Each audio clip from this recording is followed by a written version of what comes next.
Today we're going to look at a 2-point forehand drill. This is really good for footwork, really good for building up the stamina and strengthening your legs to do this motion and shot.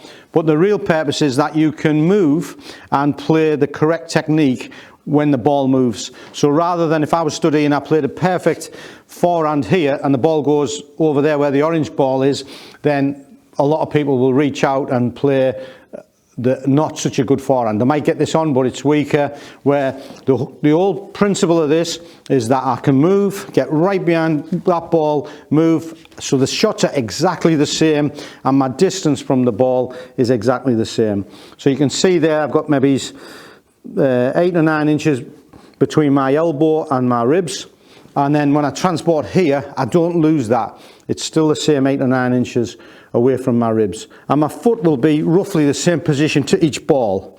And I believe that you should chase the ball with your foot, get that in position and then play. Get that in position, the distance, I'm going to try and always chase down that distance with my playing foot, my playing leg.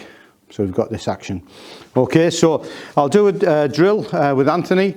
So just one, and I'm going to look up after each shot and try to adjust my foot so it's always the same distance. I'm chasing the ball down, so I've got the same distance from the ball each time, and that goes solid, solid, solid. So I want a nice solid base, and I've got to try and make sure this elbow stays pretty much located in the same position. Body's always head forward.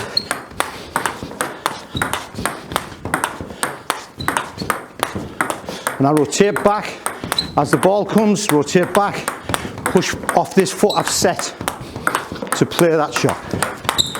Okay, so now I'm going to show you Anthony doing this again, someone much taller, much more rangy when these plays. Switch around. Okay, so I'm going to multi-ball this drill.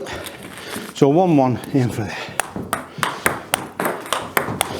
If you watch how solid Anthony is on the floor with his playing leg, solid, solid, and he's trying to judge the same distance from the ball, sorry, all the time.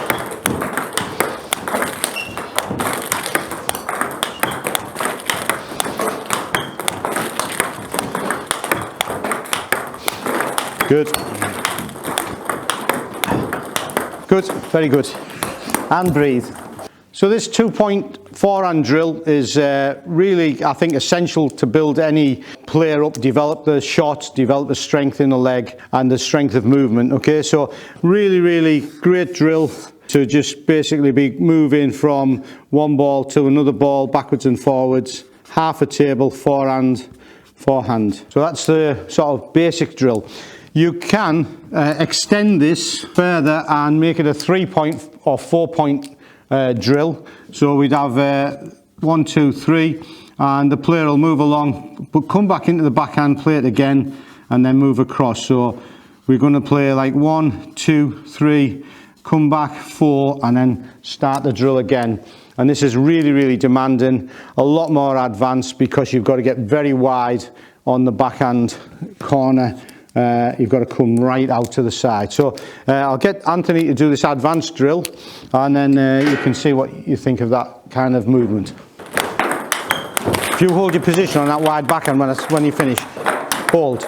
Okay, so I've asked Anthony to hold, and you can see just how far outside of the table he's actually had to travel. And this is a common mistake that people don't do. They would sometimes just come to here and then lean, which isn't what you want. You want to go right out, and then if he's gone too far, or he can just move in as you move as if you're going to hit this. He can still move in the same direction as he needs to go for whatever ball comes next. Okay, so that's why you should always go too far rather than not far enough. So boom, and if it was here, he just throws himself into the ball, and then he can still get it. It's still in the same direction as he needs to go. I'm going to get a teeth back, see how somebody else does it, and then we'll have little Harry doing it as well. You're not worrying about what you do in a match. This is pure and simply to train your legs to be strong, to train you to be able to move behind all balls. So go out there to start with. We're just going to start on our forehand. Aim all the balls down here, yeah?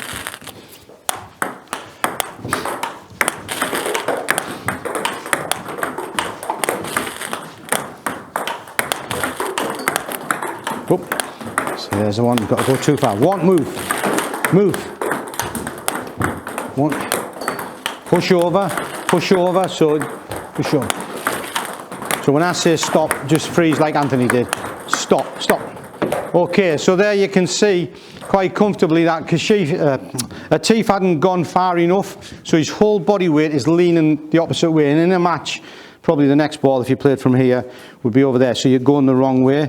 Yeah, where you need, if you go too far, and then leaning this way. That's it. And now you're powering so you can come forward as you play. Yeah.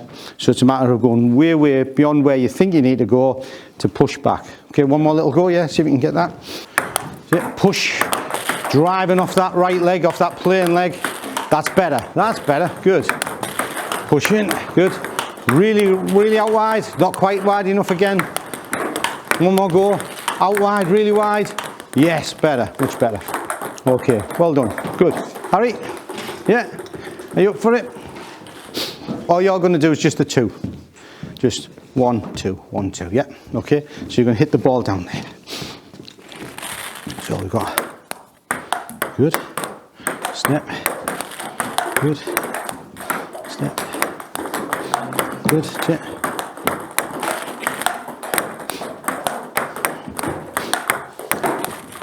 Good.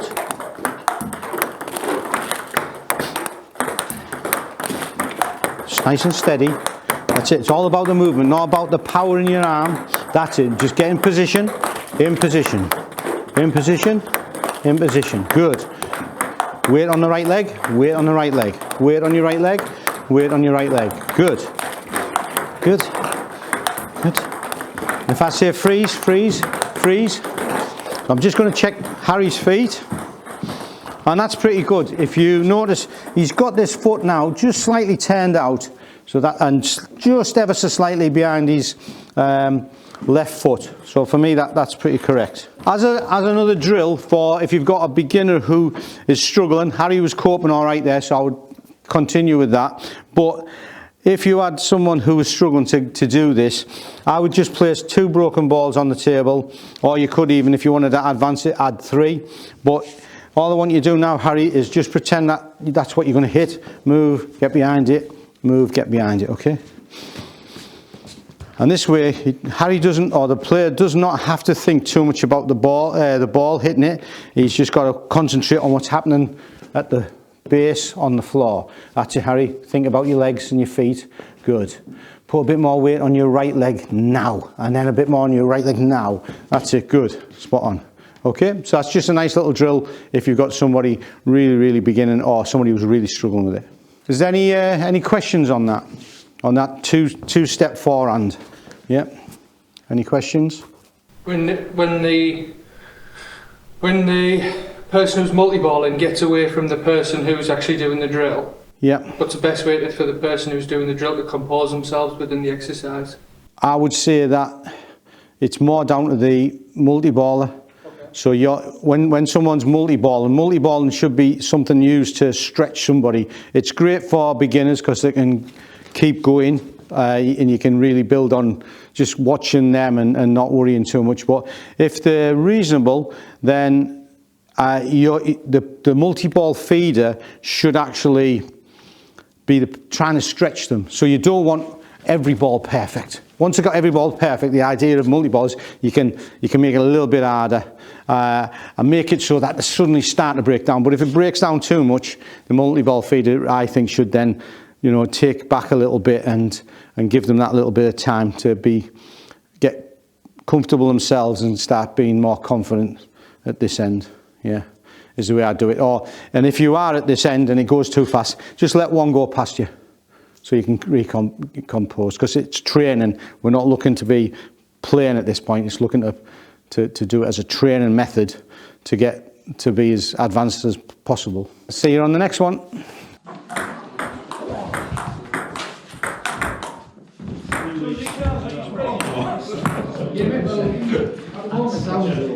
Sounds okay.